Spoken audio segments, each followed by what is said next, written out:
Allô, ça fait longtemps que j'ai pas fait de vidéo. J'étais très occupée, excusez-moi, je suis en train de regarder ma tablette parce que je télécharge quelques informations dont je veux vous faire part dans cette vidéo. Aujourd'hui, je vais parler des ressources qu'il nous reste lorsque on a l'anémie, on a la drépanocytose et que finalement il n'y a rien qui fonctionne. Et donc, il y a un nouveau médicament qui est sorti, qui a été approuvé aux États-Unis. Je ne sais pas si vous le saviez. C'est la L-glutamine. Il paraît que ça fait des miracles. Moi, j'ai demandé à l'essayer, mais l'assurance maladie n'a pas accepté de financer pour l'achat de ce médicament parce que ça coûte quand même extrêmement cher. C'est un bon 500 à 600 dollars par mois. Et dépendamment de la dose et tout. Donc là, je suis en train de voir si je pourrais l'avoir à l'hôpital parce que lorsque vous êtes un cas un peu spécial, ben, il y a certaines médications qui peuvent être très coûteux, mais à l'hôpital, vous pourriez l'avoir gratuitement. En tout cas, ici au Québec, ça se fait comme ça. Donc, du côté de la RAMQ, ils ont refusé, mais du côté de l'hôpital, je pourrais être la première à l'essayer et à l'avoir dû au fait que je suis très difficile et que suite à la dernière transfusion que j'avais eue, ben, j'ai fait une grosse réaction. Donc voilà. Donc, le L-glutamine est sorti, ça fait peut-être quoi, 2-3 mois ici au Québec. Elle a été acceptée, approuvée. Aux États-Unis, je pense que ça fait un peu plus longtemps que c'est sorti. Pour ceux qui le prennent, vous me direz en commentaire comment est-ce que c'est, est-ce que c'est en pilule, est-ce que c'est en gélule, est-ce que c'est liquide, est-ce que c'est à mélanger avec un jus et tout. Et si ça a fonctionné pour vous, si votre taux d'hémoglobine a augmenté par rapport à avant que vous commenciez le traitement, c'est un médicament qui pourrait être combiné avec le cyclose ou avec l'hydréal, ce qui est parfait, fait que ça ne dérangerait pas si vous le preniez avec soit le cyclose ou l'hydréal ou l'hydroxuré. Donc voilà. Il y a une jeune fille, femme à Toronto qui a eu un don de cellules souches de la part de sa sœur qui était compatible et il paraît que ça a vraiment fonctionné avec elle. Elle a passé aux informations et puis grâce au don de cellules souches qu'elle a pu obtenir, sa santé s'est vraiment améliorée. Elle ne prend même plus de tout ce qui est exemple cyclose, hydréal ou du fer. Donc c'est vraiment, quand j'ai lu ça, je me suis dit yes, ça s'en vient là. Tu sais, on arrive à faire des recherches puis à voir un peu c'est quoi cette maladie-là, comment la traiter puis tout. Franchement, ça m'a vraiment soulagée. Et en faisant mes recherches, je me suis aperçue que en 2014, il y avait un jeune en France qui avait eu droit à faire de la thérapie génétique. En fait, c'était quelque chose de plus pour voir si ça allait fonctionner ou pas. Donc, il a été partant pour faire ça et puis ça fonctionnait pour lui. Et c'était un grand exploit parce que après avoir fait cette thérapie-là, ben, il est plus retombé malade, il était plus sous médication, sous prescription. Donc, je peux vous lire l'extrait du document qui est dans l'article Le Monde. Ça dit, en octobre 2014, pour la première fois dans l'histoire, un patient atteint de drépanocytose, en l'occurrence un adolescent de 13 ans, recevait une thérapie génétique pour traiter cette forme grave d'anémie d'origine génétique. Les résultats publiés mercredi le 2 mars dans le News Angles par l'équipe du professeur Marina Cavazana de l'Institut de maladies génétiques Imagine INSERM à l'hôpital Necker de l'assistance publique Hôpitaux de France avec un recul de 15 mois sont très encourageants. Le jeune garçon qui avait une forme très sévère de drépanocytose ne souffre plus de crises extrêmement douloureuses, caractéristiques de cette maladie, due à l'occlusion de petits vaisseaux par des globules rouges déformés. Il n'a plus besoin de transfusion sanguine et il a repris ses activités physiques et scolaires. Son taux d'hémoglobine est normal et la protéine thérapeutique provenant du vecteur s'exprime à un niveau élevé. Elle représente environ 50% de l'hémoglobine circulante. Ce garçon est dans une situation totalement stable et le niveau de correction obtenu laisse espérer que sa rémission va se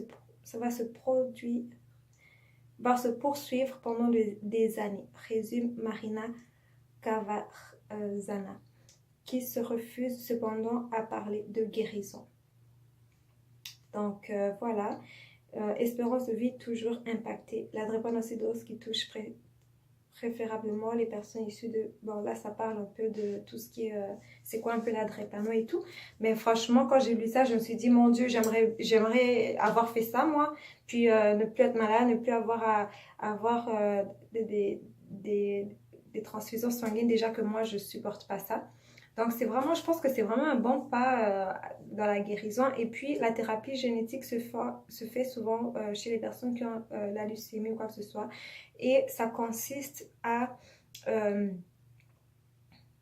c'est une méthode qui consiste à introduire des acides nucléiques ADN ou ARN dans les cellules d'un organisme qui y corrige une anomalie, comme une mutation à l'origine d'une pathologie.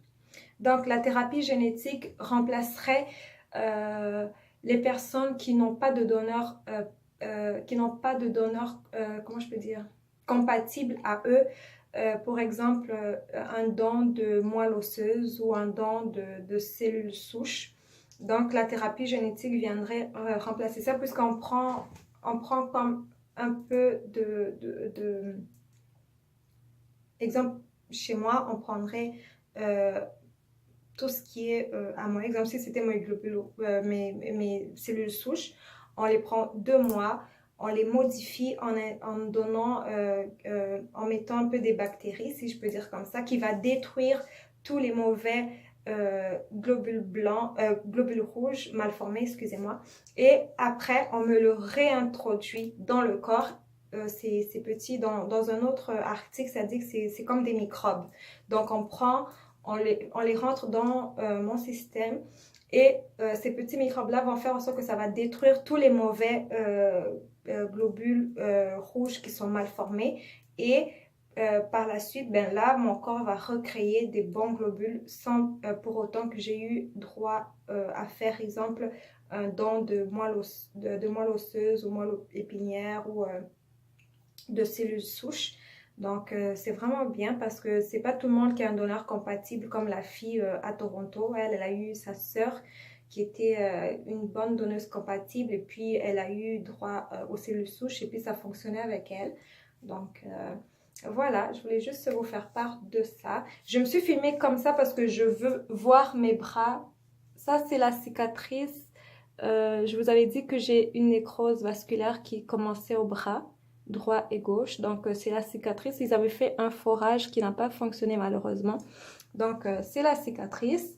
Je le fais comme ça parce que si d'ici là, je me fais opérer, ben, au moins, vous pourriez voir le nombre de la longueur de la prochaine cicatrice ou là où ça pourrait aller. Comme vous voyez, j'arrive pas à lever mes bras plus que ça. Donc voilà, j'espère que vous allez bien, que tout le monde est en bonne santé. Ceux qui sont hospitalisés, je suis de cœur avec vous.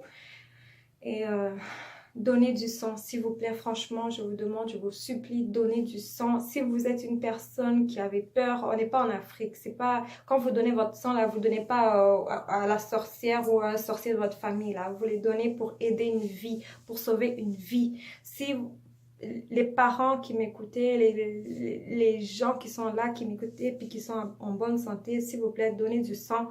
Et si vous avez une personne dans votre entourage qui a cette maladie-là, demandez à être un donneur,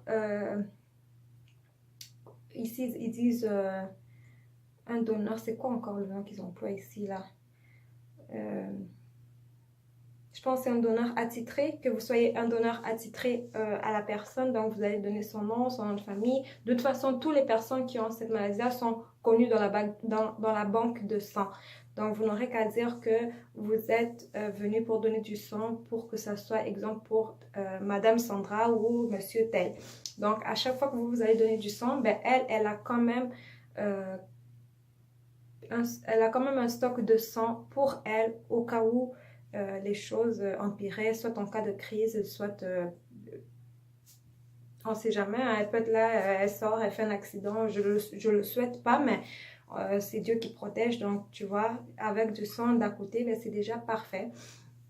Ensuite, à part les cellules souches, la thérapie génétique et cette médication qui vient d'être approuvée au Canada, il y a aussi